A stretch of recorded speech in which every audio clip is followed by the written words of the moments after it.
NASA is hiding a shocking secret about the moon, a discovery so mind-bending it could change everything we know about space exploration. The moon, long thought to be a barren rock littered with craters, might not be as lifeless as we've been led to believe. There's something strange going on beneath its dusty surface. Water. But not just any water, it's water that mysteriously appears and disappears in a baffling cycle. Even more mind-blowing, it survives the moon's extreme heat and cold, raising questions that scientists are still scrambling to answer. What's lurking in the shadows of the moon could completely redefine the future of space exploration. For decades, scientists have been chasing the elusive concept of lunar water. But what they've uncovered only raises more questions than answers. The moon isn't supposed to have water. Its surface is continuously blasted by the sun, with temperatures soaring to scalding heights and plunging to freezing lows. With no atmosphere to trap moisture, the water should escape into space, yet it keeps showing up in places it absolutely shouldn't be. But what lies beneath the moon's surface? Could this hidden resource be the key to the future of humanity in space? Let's take a step back. In the 1970s, the Soviet Union sent the Luna 24 probe to drill into the moon's surface. It dug just 2 meters deep, scooped up some soil, and brought it back to Earth. What the scientists found shocked them: traces of water. It was small, only about 0.1% of the material, but it was there. The deeper they dug, the more water they found, but many experts dismissed it, claiming contamination from Earth. Fast forward to the 1990s, and NASA's Clementine mission took a much closer look. Using advanced imaging, it identified craters near the moon's south pole that had been in permanent shadow for billions of years. These dark regions were so cold, around -173 degrees Celsius, that any water ice trapped there could remain frozen forever. NASA wasn't satisfied with just this discovery. In 1998, the Lunar Prospector spacecraft scanned the poles, uncovering huge amounts of hydrogen, which scientists suspected could be linked to water. The data indicated there could be up to 300 million tons of ice buried in the moon's craters, but hydrogen alone isn't proof of water. It could just be hydrocarbons, similar but not quite the same. So, NASA intentionally crashed the Lunar Prospector into one of these craters to kick up a plume of ice, but nothing happened. Japan's Selene spacecraft tried a similar experiment in 2007, but once again, no water was found. The discovery left scientists scratching their heads. Why didn't the water evaporate, considering the temperatures in the sunlight reached as high as 127 degrees Celsius, enough to fry electronics? And even more confusing, in the deep, dark craters, the temperatures dropped to -240 degrees Celsius, colder than anywhere else in the solar system. But it gets even stranger. Recent data from NASA's Lunar Reconnaissance Orbiter, LRO, revealed something even more peculiar. Traces of water molecules weren't just limited to the permanently shadowed craters, they were scattered across the entire surface of the moon.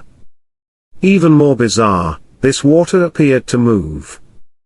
During the day, it would disappear and then return at night, as if the moon was following some sort of bizarre water cycle.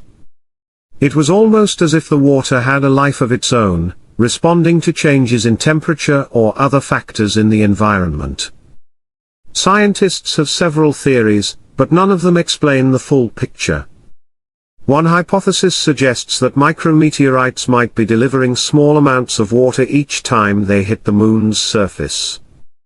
Another theory points to the solar wind, which might be interacting with the oxygen in the moon's soil to create water-like molecules. These molecules could then get trapped in tiny glassy beads formed by meteorite impacts.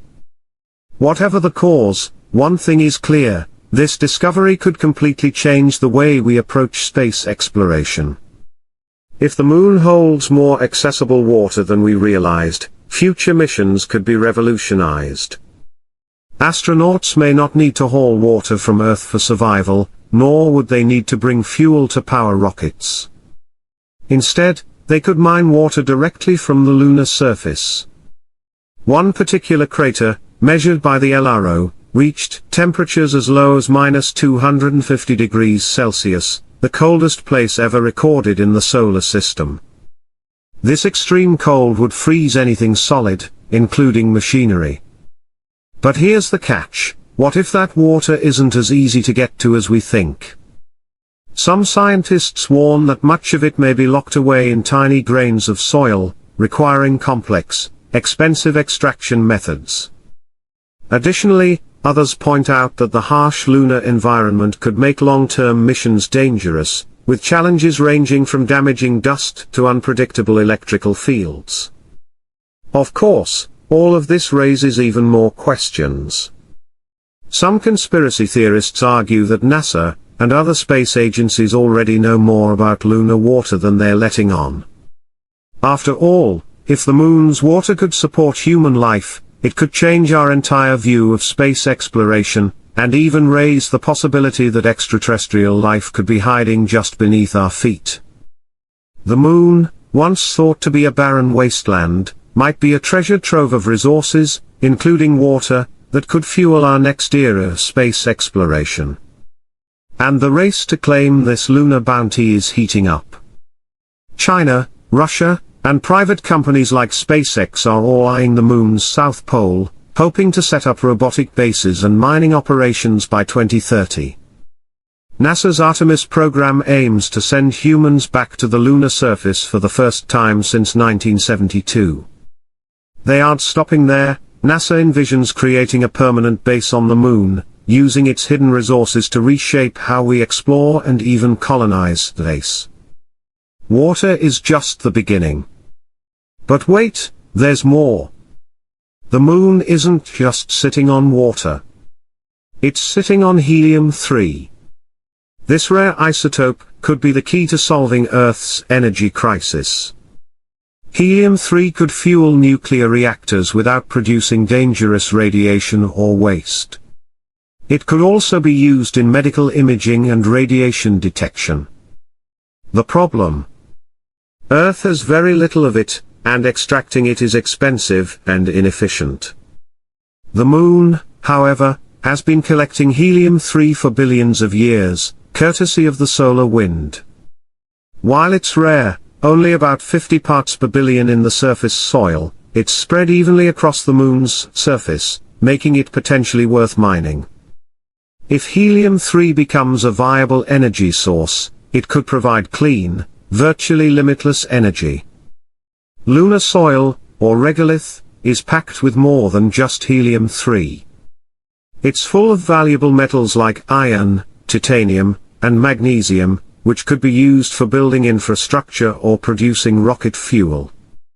The regolith could even be processed to release oxygen and hydrogen, essential elements for breathing and fueling rockets. In fact, lunar regolith could even be turned into building materials like lunar concrete, making it easier to construct habitats without needing to haul supplies from Earth. And as if that wasn't enough, the moon's regolith is also thought to hold rare earth metals, the key ingredients in everything from smartphones to electric cars. The idea of a self-sustaining lunar colony, growing its own food, mining its own fuel, and manufacturing its own materials, is starting to sound less like science fiction and more like a plausible future. But before we get too carried away with visions of lunar towns and space tourism, there are still major obstacles to overcome. Who owns the moon? While international treaties currently say no one can claim ownership, what happens if countries and corporations start setting up shop? And what about the potential environmental damage? Can we exploit these resources without harming the moon's fragile ecosystem? As the moon becomes the next big thing in space exploration, these questions are becoming harder to ignore. It's not just a barren rock, it's a treasure chest waiting to be cracked open. But whether humanity will be able to responsibly extract and use these resources, or whether we'll turn it into another cautionary tale, remains to be seen. In the midst of all this, space agencies and private companies are racing to claim the moon. China, Russia, and even South Korea have launched ambitious missions, while private companies like SpaceX are eyeing the potential for lunar mining. Some experts suggest the moon may hold the keys to solving Earth's resource crisis, but there's still a lot we don't know. So, as space exploration accelerates and these lunar mysteries unfold, don't be surprised if even bigger secrets start tumbling out from the shadows of the moon. Will we find more than just water? Could there be an ancient cosmic mystery waiting to be uncovered? Only time will tell. The moon might hold the answers to